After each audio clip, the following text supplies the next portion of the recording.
Hello and welcome. Let's talk tabletop. Today's topic or question or whatever comes from HexByStorm. It says, how do you deal with new players who want to attack or kill everything, like barkeeps or merchants? I've had a ton of new players start the game by seeing just how much they can get away with. Yeah, there's several different approaches to something like this because A, if you're running with a group that, or even if a single player that thinks they can just do whatever they want and your world will not react to them, then they think they can get away with everything. And there are several different avenues you can take for this. The first one, we're going to use one of your words, new players. You can start with what are called new player mercies, where you can say, hey, you know, if you stab that merchant in the face for his necklace, you know, like, the local guard is going to come after you, your character's going to get thrown in jail, you know, name like 5 or 6 things. Are you sure? And if they say yes, make sure all of those things happen and they see that their actions have consequences. Or if they're smart, they'll say, oh, all right, no. And, you know, every time they try to pull something, you know, give them like 2 or 3 sessions so they can get used to D&D. Like, oh, I'm gonna pull down my pants and moon the king. Ha! Are you sure you want to do that? Because, you know, he's gonna see it as a sign of great disrespect, and you might be spending more than a few nights in a dungeon while your party members are out adventuring and getting magic items and XP and treasure without you, and you're just going to be sitting there twiddling your thumbs. Are you sure? That kind of stuff. So give them like 2 or 3 games of are you sure, and make sure you back up what you threaten. Number 2 is to help them realize that the world is not their level. You know, the adventure that they're going on, their story might be their level, but the whole world not so much. Because if you start a bar fight and, you know, you're swinging more than your fists, you know, the level 10 paladin in the corner might take great offense that you're starting fires and like stabbing people if you lose a game of cards. And if you're only level 3, he's gonna end you in like 1 hit. You know, there are greater forces out there than yourselves, dear adventurers, and there just happen to be one guy. You can even warn them when they go into the tavern. You're like, yeah, there's like 13 villagers, a couple of dwarves, some guy in super shiny armor with sun patterns all over it. There's some hot waitresses, the cook in the back's looking sweaty. There's a couple of barkeeps and some halflings dancing on the tables doing the Green Dragon song. You know, just like drop the guy into a long description so that they're at least given an idea of what is there. And if they start causing a lot of trouble, well, you already mentioned him earlier. So the dude in plate mail with suns all over him is, in fact, a paladin of Paylor, and he's not about to put up with your shit if you try to backstab somebody for cheating at cards.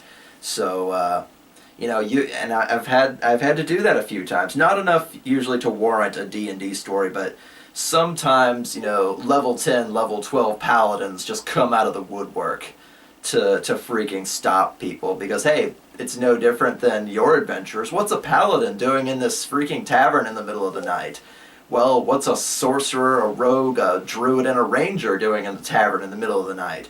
Minding your own goddamn business. That's what you're doing. So, there are greater forces out there than yourself, and if you're only level 3 and you're starting bar fights, you shouldn't be surprised if a greater authority that is good decides to come and take your ass out. So, there's the random happenstance of a greater adventurer or a greater force of good coming out for you.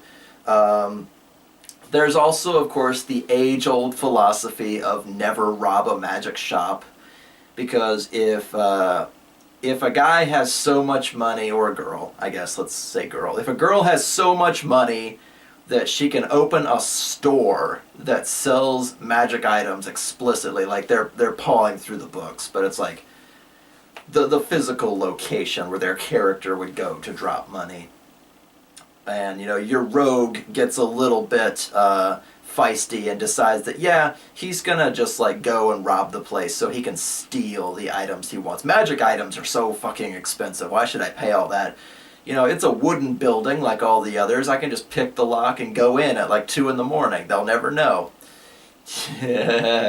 Well, I managed to really nail a rogue once who thought he could rob a magic shop. And here's the 3-step process, and it never fails. So feel free to copy me.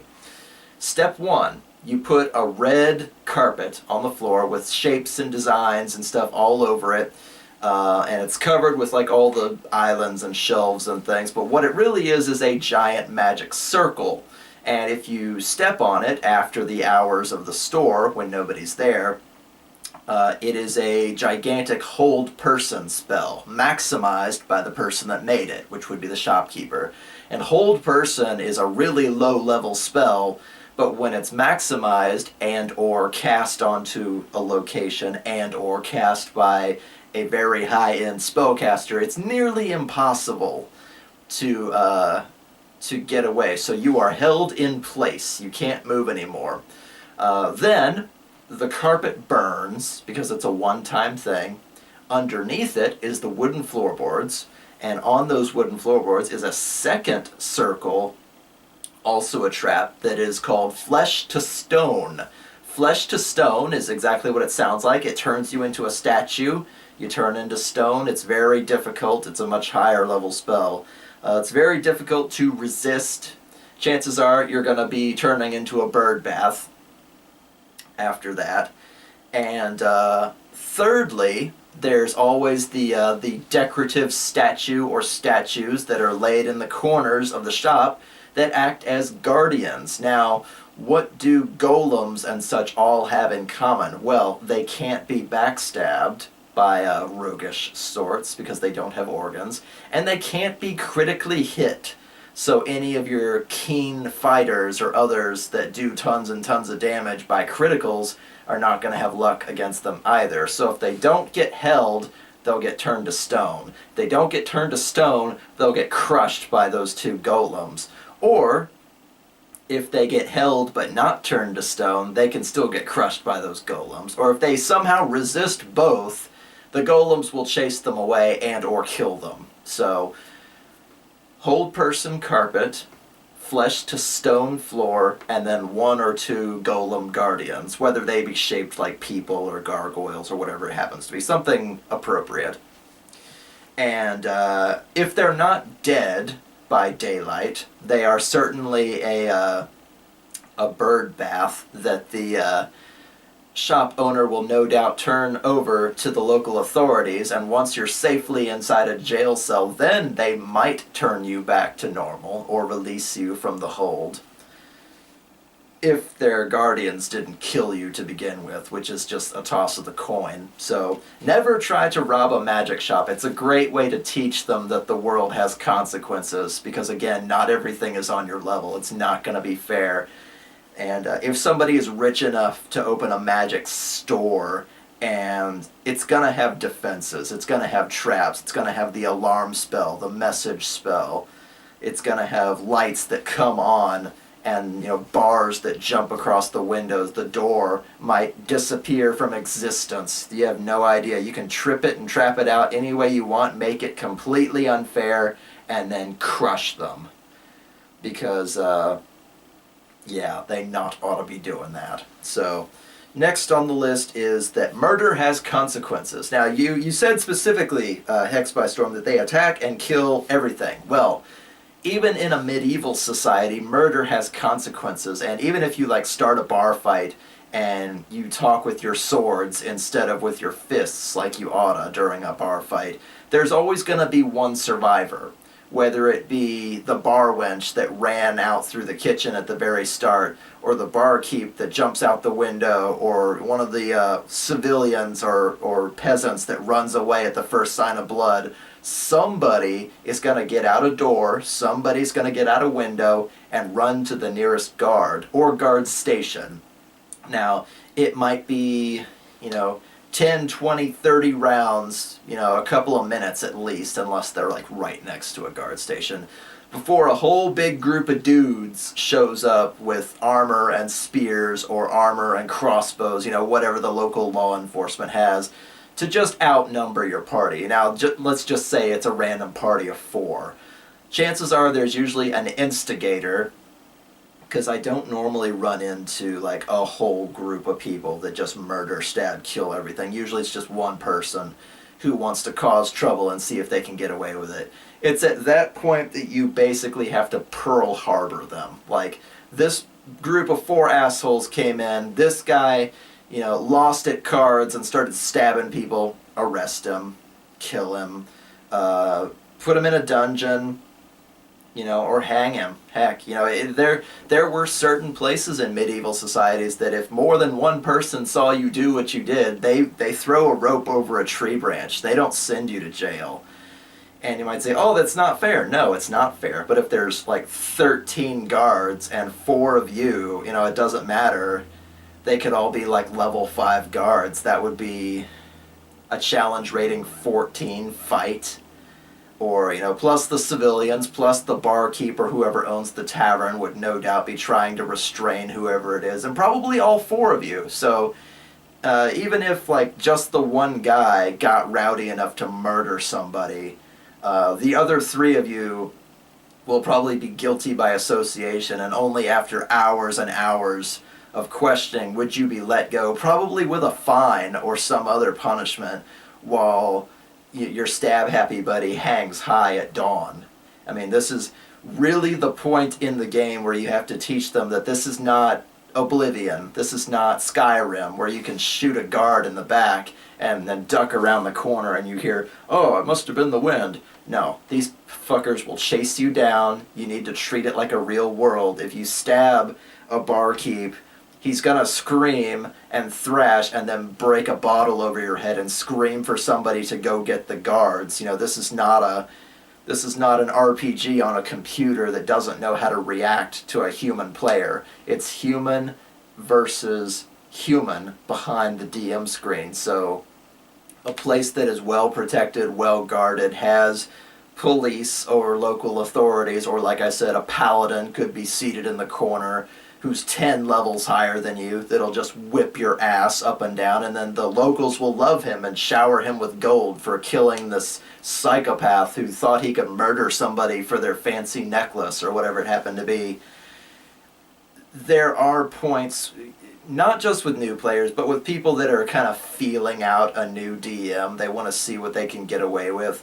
It's okay to just Pearl Harbor them now and then, kill somebody, kill them off, and say, hey, you murdered someone. What did you expect? Or you tried to rob a magic shop. Did you not think it would have defenses? You fucking belted a random merchant over the head and stole his stuff. Did you think the city guard wasn't going to lock you up?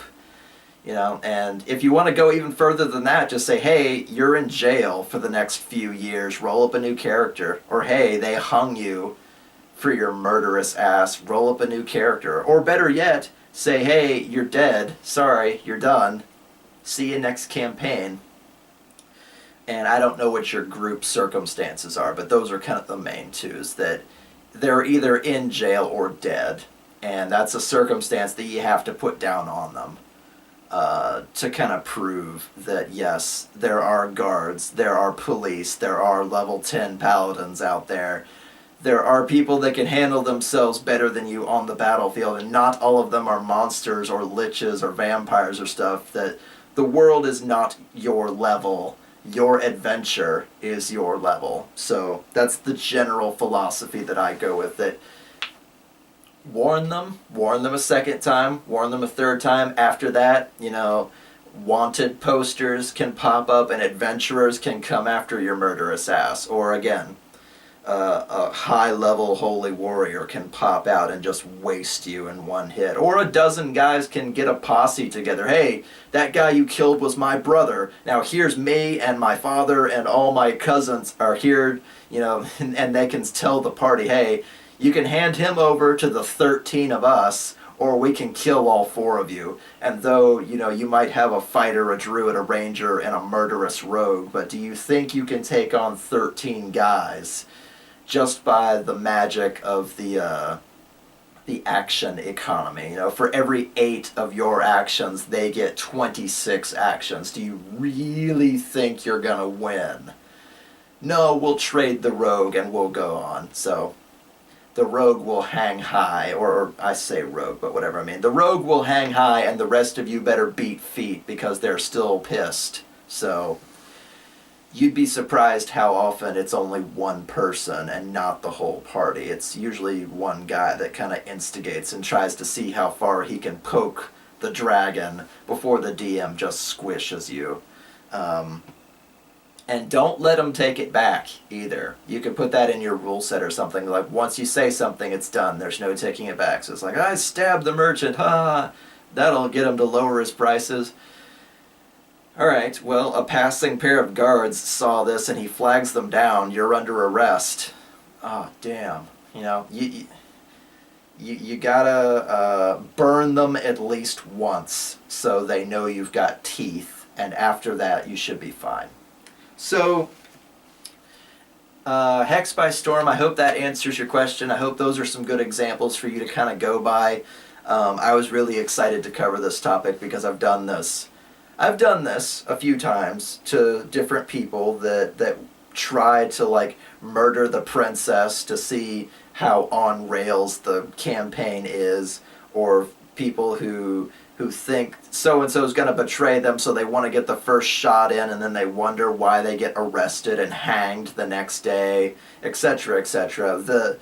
The world that you're crafting is more realistic than the world they are imagining, and you need to set the record straight. So don't be afraid to bite. So I hope that helps. Why don't you guys help us out in the comments below? Did you ever have, like, a point where you just kind of needed to drop the hammer on some of your players, or even just one rambunctious player who thought he could rob a store or stab a merchant or like rape somebody or do something horrible, and then wondered why the police or the city guard or whatever showed up?